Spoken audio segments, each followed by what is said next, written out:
เราจะพาไปหาเท้าสู้บ้างเป็นสียูบ่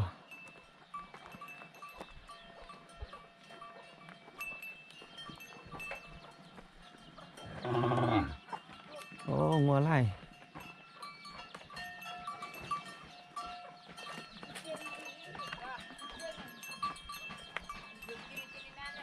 เฮ็ดนาฮิวแท้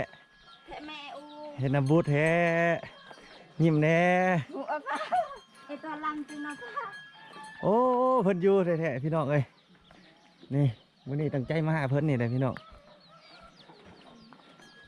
สบายดีไปซักเอาเด้อเอาบ่ได้ซักให้เถื่อแต่พอดีเขามีเสื้อกันหนาวตัวนึงส่งชวนได้มีโอ้ทรงบ่มีทรงแล้วมีแต่เสื้อส่งชวนได้มีแต่เสื้อนี่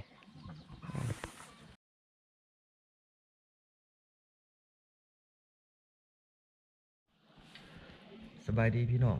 ถือว่ามื้อนี้บ่สุภาพสิได้ไปบริจาคเครื่องให้เท่าสู่พี่น้องอยู่บ้านเก่าบ้านห้วยอ้อเนาะซึ่งขึ้นกับบ้านเสาเดียวพี่น้องมีเครื่องเก่าเครื่องแก่อยู่นี่ประมาณ 4-5 ต้นนั่นแหละพี่น้องเพราะว่าหลังจากวิทย์นานี่ก็สิเป็นหน้าฝนแล้วเนาะเพิ่นบ่มีเครื่องนุ่งพี่น้องเอ้ยมือเครื่องนุ่งแล้วบ่สุภาพสิได้บริจาคเครื่องให้เพิ่นพี่น้องเอ้ยประมาณ 4-5 ต้นนั่นแหละพี่น้องเราสุภาพไปเห็นมื้อนั้นแหละอีต้นเพิ่นพี่น้องโอ้เครื่องนุ่งก็บ่มีพี่น้องอยู่เฮือนหลังน้อยๆเป็นได้นั้นเฮาไปเบิ่งนำกันพี่น้องเอ้ยก็สิใส่ถุงไปแหละเอาสิเดินทางไปพร้อมกันเลยพี่น้องห่างจากบ้านเฮานี่ประมาณ15ลักพี่น้อง15ลักทางดอยเนาะหลังจากเฮาพับเครื่องพับของใส่ถุงแล้วเฮาก็เดินทางพี่น้อง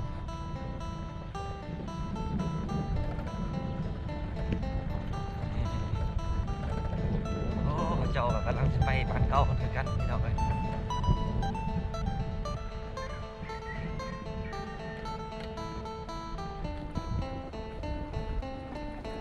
ยนเด้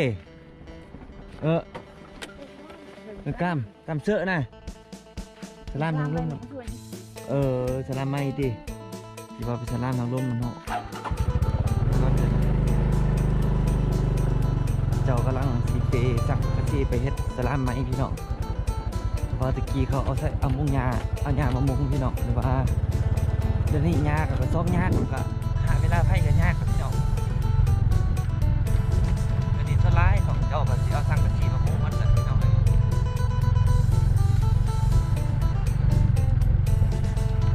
ทางไปบ้านเก่ากันสิประมาณนี้แหละพี่น้อง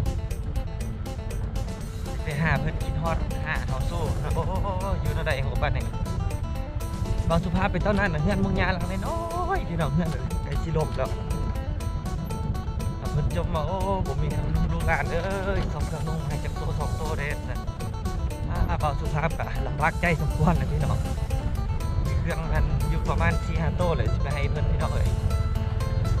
หัวเพิ่นสิอยู่บ่พี่น้องบ่ได้นั่นบ่ได้ถึงทางของเจ้าเพิ่นปกติเนี่ยเพิ่นสิซ่านหวดซ่านอยู่กวดไข่พี่น้องถ้าว่าเพิ่นยังบ่สุภาพก็สิซอยอุดหนุนเพิ่นนั่นแหละพี่น้องเอ้ย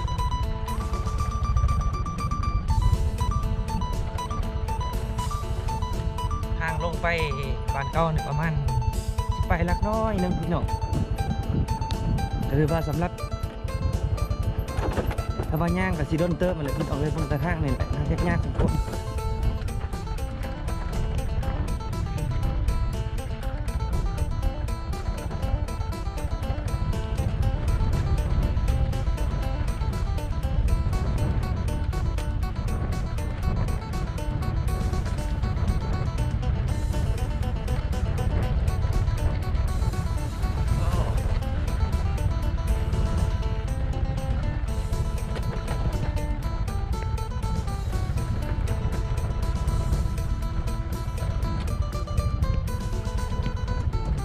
ยามฝนคือว่า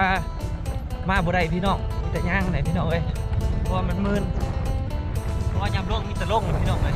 ยามขึ้นมีแต่อะไร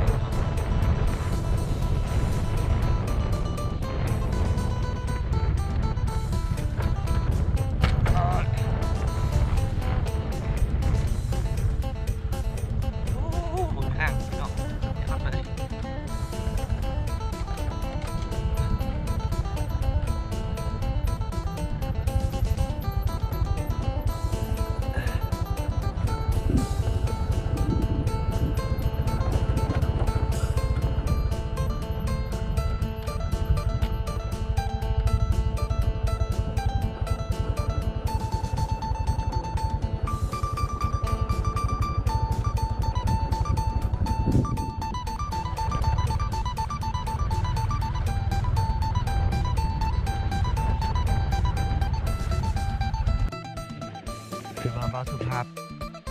มาฮอดบนทางสุดแล้วพี่น้องเบาสุภาพสิจอดรถบ่นี้เนาะพี่น้องเราจะได้ย่างไปลมเพิ่นแหละไปหาเท่าสู้เพิ่นว่าอยู่บ่พี่น้องเอ้ย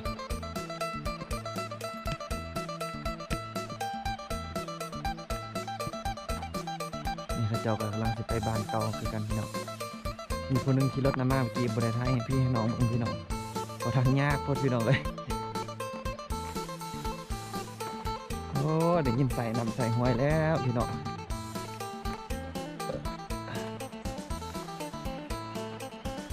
ย่างไปก็จะใส่เวลาประมาณ3-4 นาทีนี่แหละพี่น้องในเมื่อก่อนก็รู้จักกับไปได้อยู่พี่น้องบนนี้แต่ว่าเพิ่งปัจจุบันนี่พี่น้องเอ้ยบ่สุภาพบ่กล้าขี่ลงไปพี่น้องพี่ลึกเขาพระเจ้าสิได้เอาใส่ขวดไต้แบบนี้พี่น้องพระเจ้าสิตัดไม้2 ท่อนมาใกล้ข้ามแบบนี้นะพี่น้อง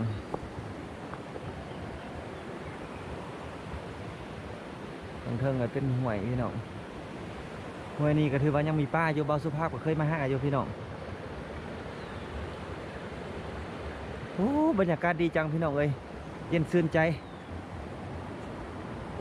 โอ้อยู่ในบ้านอึดอัดพี่น้องเอ้ยได้มาอยู่แบบนี้ก็โอ้ถือว่าสุ่มจิตสุ่มใจดีพี่น้องเฉพาะเขาเจ้ามักอยู่แบบนี้แหละพี่น้องเอ้ย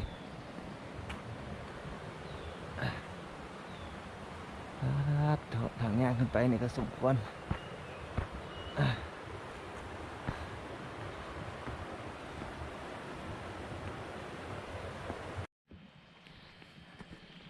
มาฮอดแล้วมาฮอดแล้ว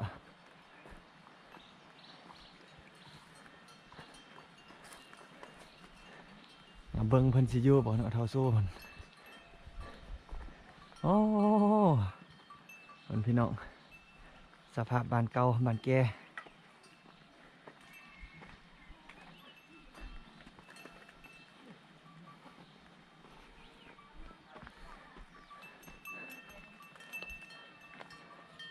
นี่เป็นสภาพเลยพี่น้องเลย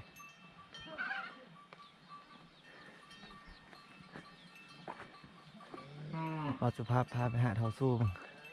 เป็นสิอยู่บ่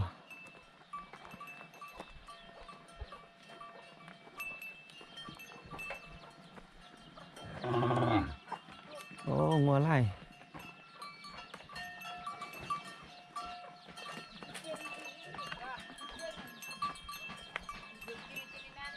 เฮ็ดนาหิวแท้ แม่แม่อู เฮ็ดนาบูดแท้ยิ้มแน่ อูเอาค่ะไอตัวลังจึงเนาะค่ะ โอ้เพิ่นอยู่แท้ๆพี่น้องเอ้ยนี่มื้อนี้ตั้งใจมาหาเพิ่นนี่แหละพี่น้องสบายดีสบายดีจ้องโอ้เห็นอยู่กวดยังบ่อยู่กวดน่ะยังจักอันอยู่กวดน่ะ ไอ้นี่นะ ไอ้มี ชุดงดละ เฮ็ดให้ค่อยเด้อเฮ็ดให้ค่อย2 อันเด้อ ไอ้มีสนี่นะ โอ้มีน่ะได้นี่เพิ่นอยู่แท้ๆมื้อนี้ตั้งใจมาหามื้อนี้น่ะตั้งใจมาหาเพิ่น วันนี้ตื้อไม่นู้มา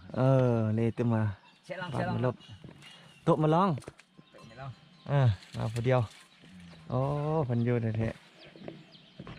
ไม่ลองแล้ว ๆเพิ่นอยู่แท้ๆพี่น้องเอ้ยมีเครื่องเก่าเครื่องแก้มาให้เอาบ่ ตัวมันยัง โอ้เครื่องนุ่งเครื่องเก่าเครื่องแก้เจ้าไปซักเอาเด้อนี่ ไอ้มีสวะปันมาโอ้ได้แล้วเครื่องเก่าเครื่องแก้ให้เจ้าไปอันนั้นไปซักเอาเด้อเอาบ่ได้ซักให้เถื่อแต่พอดีเขามีเสื้อกันหนาวตัวหนึง สุ่มส่วนได้มี โอ้ทรงบ่มีทรงแล้วมีแต่เสื้อ สุ่มส่วนได้มีแต่เสื้อนี่ได้มาเทอนาก่อนสิมาให้ ในจืดลำนาวนู้ ไว้นุ่งยำนาวบ่ได้ไปหยังได้เนาะโอ้เฮ็ดอยู่กวดซุบแล้วว่าสิมาเอาหมดก่อนแล้วเนาะ อึดหมดนะ มันอึดแคมแล้วเนาะ ไอ้โป้น่ะคำแล้ว สักสักทรงเดียวน่ะ ส่งเทนาก่อนเด้อมาเทนาซอกมาให้ สักเจาะเลย เดี๋ยวมาเทนาซอกมาให้ส่งจะไปขอน้ำมูก่อน mà mi em mà mi mem hơn ạ chập pan ở những ăn này แม่มโอ้แม่มไอ้มี่เอาได้ลงหงซาก่อนเด้อซื้อมาให้เด้อ mem lọ muôn thình nè จะฟังเพลงเนอะ ừ ได้ลงหงซาก่อนเฮาสิ ừ เอามาให้โหลดเพลงให้พร้อมเด้อ ừ มันอยู่ผู้เดียวกับงอมพี่น้อง nên mi ai muôn này nè เด้อ ừ เป็นอยู่ผู้เดียวงอมอยากฟังเพลงว่าซั่นบ่สุภาพได้ลงไปแล้วก็บ่สุภาพสิได้ซอกมาให้เพิ่นพี่น้อง mà thứ nên hắn hắn có nhai cam như này đấy เนาะโอ้เป็นสลามหลังไม้แล้วได้พี่น้องนี่แม่นโอเนาะ เขาในhắn ô บ่เดียวบ่รีวิวอันสลามหลังไม้ให้พี่น้องเบิ่งก่อน เขาในhắn ô เดี๋ยวเด้อโอ้นี่พี่น้องในเมื่อก่อนสลามเล่าเนี่ยปุกอยู่นี่พี่น้องตอนเบาสุภาพมาเราปุกอยู่นี่พี่น้องนี่แล้วเล่าได้ใหญ่มาหลังไม้เฮ็ดหลังไม้แล้วเนาะโอ้ดีกว่าเก่าโอ้นี่น่ะโอ้ถือว่าดีกว่าเก่าแล้วคักแล้วนี่พี่น้องนี่เป็นเฮือนหลังไม้ของเพิ่นเดี๋ยวเพิ่นปุกแล้วโอ้ก็ดีใจนะเพิ่นพี่น้องที่ว่าได้เฮือนหลังไม้แล้วก็เบาสุภาพมาตอนนั้นน่ะปูเฮือนเพิ่นก็หม้อสิล่มเลยพี่น้องถ้าเกิดถือว่าดีมุกดีใจพี่น้องเลยเพิ่นได้ห่อได้เฮือนไม้แล้ว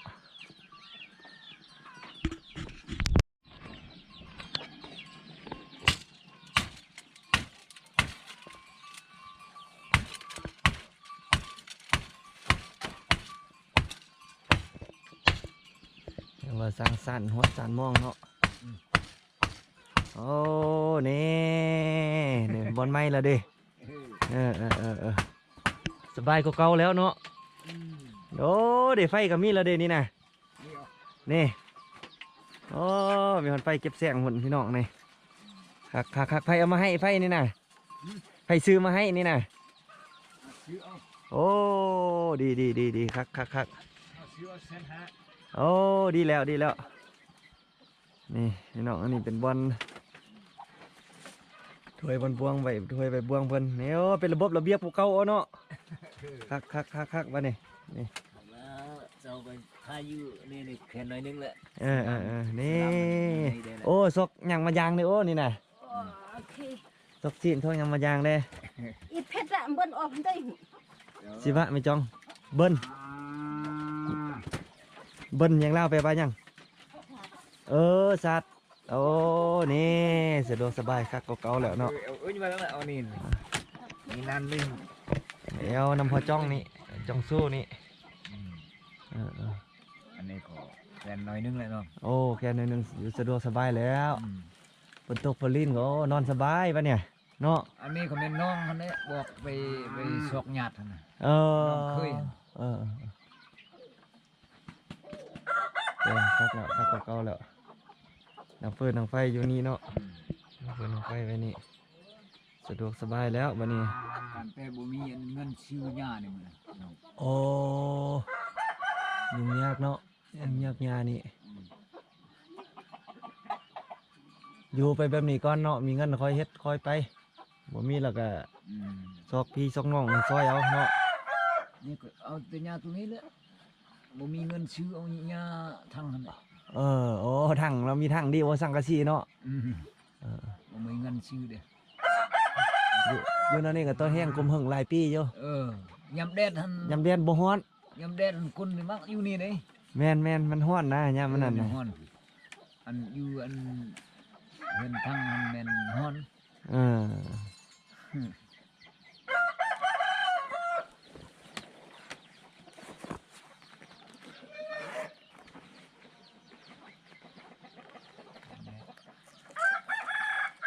สูบยาบ่เจ้าอ่ะ ไอ้ บ่สูบโอ้ดีนี่แหละ ยำบ้าวมันชุบ เราเป็นบ้าวสูบอันบ่ ชุบ เดี๋ยวนี้บ่สูบแล้วเนาะ ชุบเอาละบ่ชุบละ มีเงินซื้อเด้ จนได้บ่มีแฮงไปได้เนาะ ยามเบ้าหันแห้งไปโอ้ไปลุ่มไปกานี่นั่นไปนี่นั่นไปกานี่มันมีแห้งกาแหละมีแต่พี่น้องเท่านั้นรักษา มีแต่พี่น้องช่วยเหลือเนาะโอ้นี่เพิ่นกระโดดกับมันเลยเพิ่นบ่ได้อยู่หลายพี่น้องเฮ็ดอยู่กอกอยู่ขวดคาย เขาไปเฮ็ดแหละน้องหันบอกโอ้บ่ทะเฮ็ดได้แล้วไอ้อยู่ละเข้าแล้วว่านะ นี่บ่มีเหือมีแฮงเฮ็ดแล้วเนาะ อืม เฮ็ดอยู่แบบนี้แหละเบิ่งพี่น้องเพิ่นก็บ่ได้อยู่หลายเลยพี่น้องเฮ็ดมีกวดเฮ็ดสั่นฮอดสั่นอันนั้นคายเนาะ อืมแต่น้องของผมน้องมัน ซัดใส่นี่ก็ซ่านเองแมันบ่ตะกี้แมันบ่ อืม ซ่านหมดแมันบ่ อืม เฮ็ดเองเม็ดแมันบ่โอ้ผมดุผมมันของเพิ่นก็สมควรพี่น้องต่างแต่ว่ามันบ่มีตลาดรองรับเนาะ อืม เพิ่นโอ้เดี๋ยวเฮือนใหม่พี่น้องมีฮอตไฟแผงโซลาร์เซลล์พี่น้องเพิ่นสะดวกสบายแล้วบัดนี้นะ หลังจากมามาล้มเพิ่นแล้วก็บ่าวสุภาพก็สิได้อำลาพระจากเพิ่นพี่น้องมาเห็นเพิ่นอยู่ดีมีแฮงบ่าวสุภาพก็ดีใจพี่น้องเอ้ย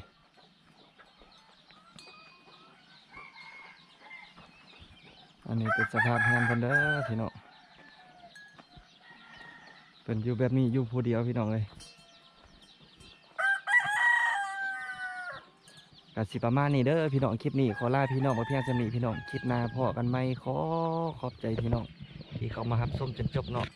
ช่วยเป็นกำลังใจให้เบาสุภาพได้เด้อพี่น้องช่วยกดไลค์กดแชร์กดติดตามให้เบาสุภาพเลยพี่น้อง